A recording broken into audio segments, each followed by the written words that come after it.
Hello. I did mention in my previous video that I wasn't going to look at this mass manufacturing potion thing again, but the idea for it just kept tickling in the back of my head. So I kept working at it, and this is where I've ended up. Now where you might use this? Well, let's say you wanted to make a potion shop. Well, if you're making a potion shop, you've got two options. You can either create potions and lug them about in shulker boxes and take them to your shop, or you can have a shop that stocks itself and all you have to do is fill it with the ingredients that make the potion. And that's what we have behind here. Okay, let's have a look at this. It all starts at this lamp. When this lamp is powered, it means one of two things. Well, three things. Either the lever's been pulled, the hoppers are full, or something's brewing. So it's just lit in, and what that means is a new set of potions have just started brewing. And this is the start of the cycle. So when the lamp lights, it starts moving 51 blocks between these two hoppers. This is a clock I got from Ilmango's design. This allows it so that after the last item comes out of this hopper here, which is just done, it'll be 51 items hoppers later before it cycles the clock. When the clock cycles, it powers this block, and I'll just come around to the other side so you can see what's happening better.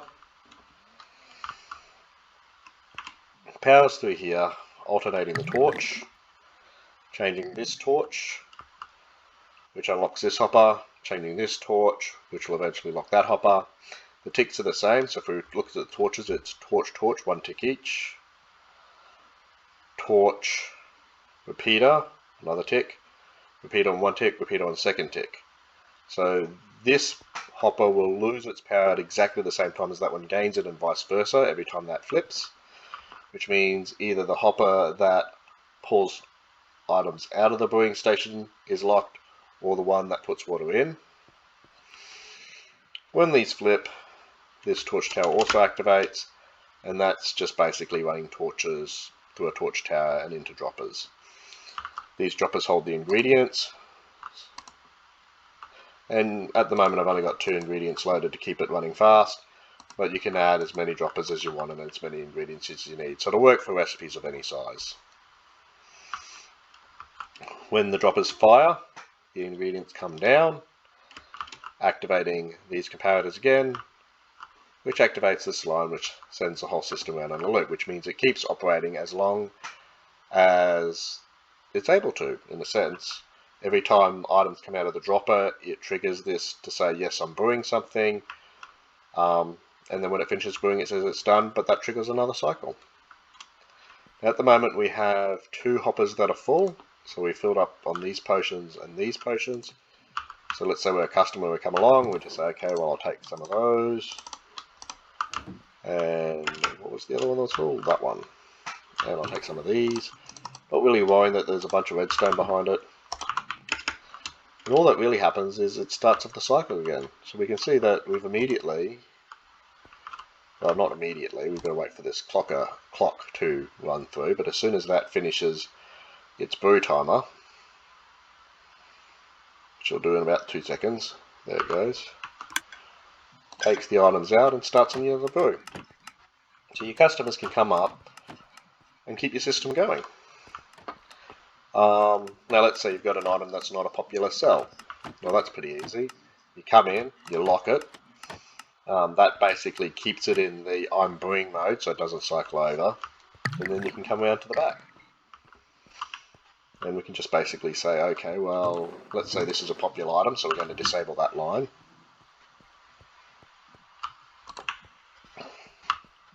Just quickly come up here.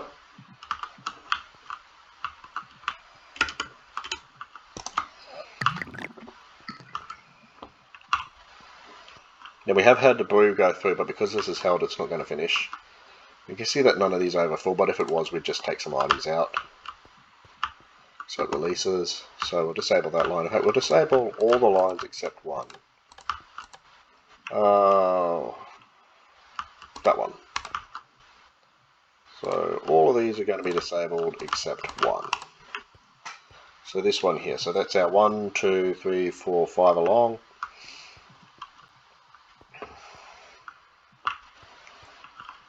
1, 2, 3, 4, 5 along. I believe this is empty at the moment. So we've now changed which one. We're going to just run the system on the empty one and keep all the others off. Turn that on. And when that clock runs, I will see that the potion for that number 5 starts brewing again. Now while we wait for that to go, we'll just talk about using the system. So there's a couple of things to keep in mind. The first one, if you've got any full water bottles here that are left over, say that it leaks through the system for any reason, you can just chuck them back here and they'll go back in the system. Empty bottles go up here. This is just an empty water bottle filling station. And these are your ingredient hoppers. Now the main thing to keep in mind, and the reason why you can disable certain lines, is all the active lines need to have exactly the same number of potions they're going to make. So if we look at 1, 2, 3, 4, 5, this line here, so there's 63 nether warts, 63 and so on. That means that every active line, when you enable it again, should have the same number of potion ingredients ready to go.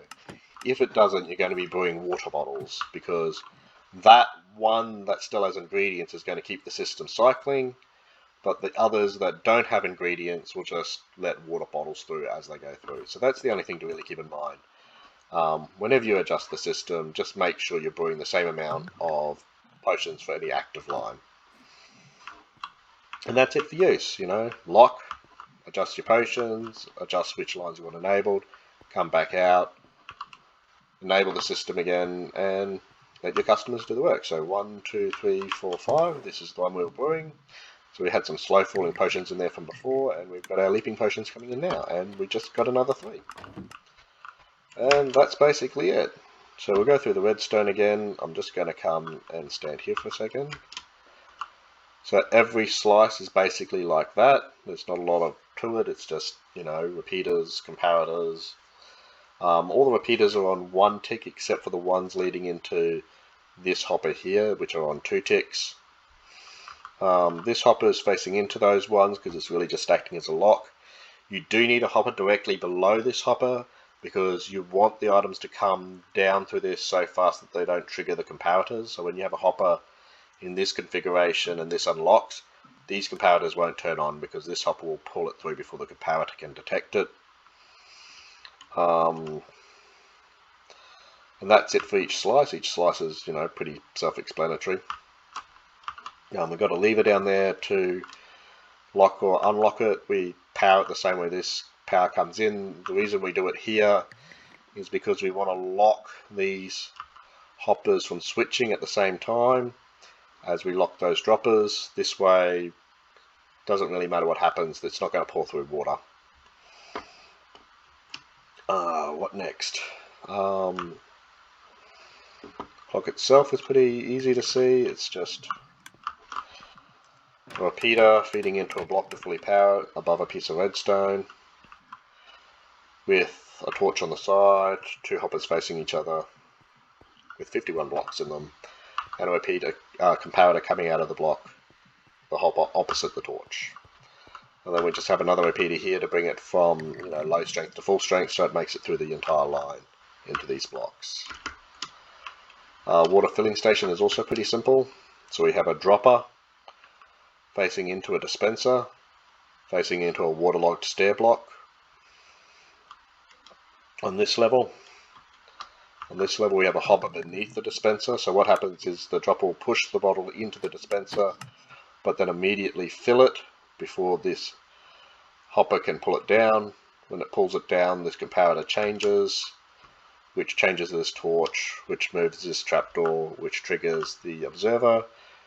So as water bottles come through here, it just triggers filling the next water bottle. If the system ever does run out and you need to start it again, it's pretty simple. You just take 1 empty water bottle and chuck it in that hopper. That hopper will then cause the comparator to change, which causes the entire system to start going again and filling water bottles through. This is a set of hoppers just going directly that way to move water bottles through the system, and below each one is a hopper facing into one of these. This keeps about 10 water bottles ready and waiting at each station, so that when the potions cycle, there's always water ready to go. This fills water bottles well enough for a full length of this. And this can be pretty much as long as Redstone will let it, so 15 blocks. If you do 15 blocks, you're probably going to want a repeater there. We already have a repeater down here, so yeah, 15 blocks wide for as many, so 15 potion brewing stations all at once. I don't know what numbers that gives you, but there you have it. One self-brewing potion shop. The customers can just come and take and not think about how it works. And you can restock your potions without actually having to brew the potions. You just restock the ingredients and the shop brews it for you. Thank you for listening.